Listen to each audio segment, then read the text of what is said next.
Well, a massive AT&T outage that left more than 1.5 million users without service for hours last week is raising new questions about how heavily we rely on our cell phones.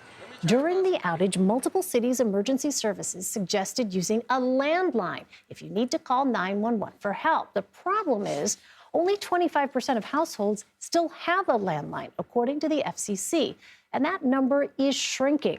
So, what should you do to prepare yourself in case of an emergency? Well, Gregg is a business reporter for the Washington Post.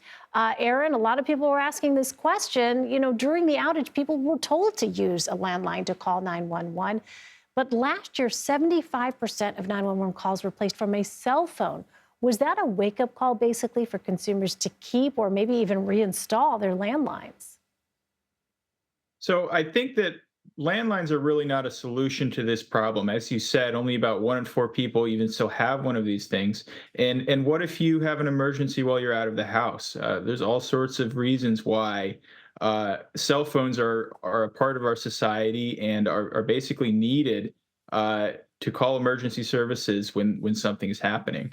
It really underscores how companies like AT&T really underpin so much of what we do. And when there's even a momentary failure that can last for part of a day, it really ripples through our entire country and causes all kinds of problems.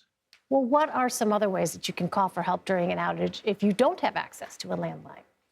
So during this outage, a number of jurisdictions did encourage people to text 911. In other cases, they were telling people to find a friend who has a different carrier and call 911 from that phone.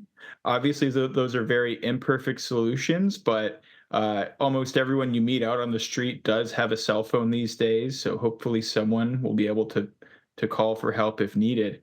But authorities have really emphasized that this was kind of a colossal failure on the part of AT&T, a company that people rely on for access to emergency services, for the ability to do their jobs, and their ability to run family life, whether it's coordinating daycare with your wife or picking up a child from school.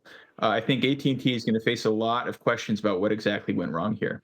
Yeah, I mean, and because of all of that, for all those reasons that you just outlined, there are now investigations into what caused the outage and how the company responded. What is the latest on the status of those investigations, Aaron? So AT&T has clarified that this was not a cyber attack. This was a maintenance problem. They were trying to expand their network, and uh, basically a technical error was made that caused service to go out, not just in one jurisdiction, but across the entire country.